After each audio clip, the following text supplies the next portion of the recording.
A self-proclaimed smuggler of both people and drugs says the world's longest border, which separates the U.S. from Canada, offers more than 5,500 miles of opportunity. Javi spoke anonymously to CBS News during a 60 Minutes broadcast, revealing how he gets migrants across country lines. We are a group that is in charge at the command of the Sinaloa Cartel.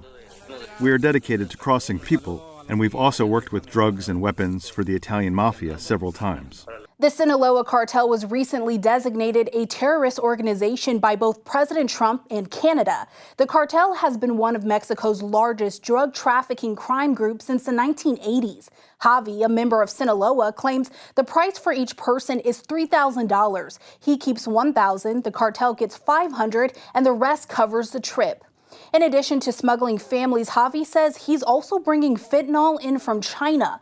CBS News says a request for a smuggler starts on the black market, but it's also easy to find one using social media platforms.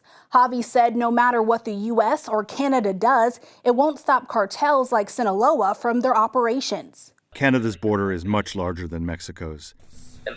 There are more entry points through Canada than through Mexico. A lot more entry points. So that won't stop us. He emphasized in the interview that migrants are choosing to go to Canada, either asking for help to leave the U.S. or heading north out of fear of the Trump administration. Normally before we didn't see that much. Maybe out of every 30 people we crossed, 3 or 4 would come up. Now maybe out of every 10 we cross, 5 go up to Canada. His narrative mirrors what President Trump claims is a reason for the 25% tariffs on Canadian exports. Since taking office, Trump has pressured Canada to tighten border security and prevent criminals and drugs from entering the U.S. In response, the Canadian government has increased border security, committing more than $1 billion to deploy helicopters, drones, and Royal Canadian Mounted Police on the ground. Canada has agreed to strengthen security at the northern border, even though U.S. Customs and Border Protection recorded 23,000 migrant encounters compared to over 1.5 million at the Mexican border in the 12 months ending in October 2024. We're going to be overwhelmed by the illegal immigrants fleeing American authorities coming into our country. And they very well might be bringing guns and drugs with them. Former Canadian Border Services agent Kelly Sundberg said Trump's deportation directives will create a tsunami of migrants entering the country, a challenge he said local law enforcement isn't equipped to handle.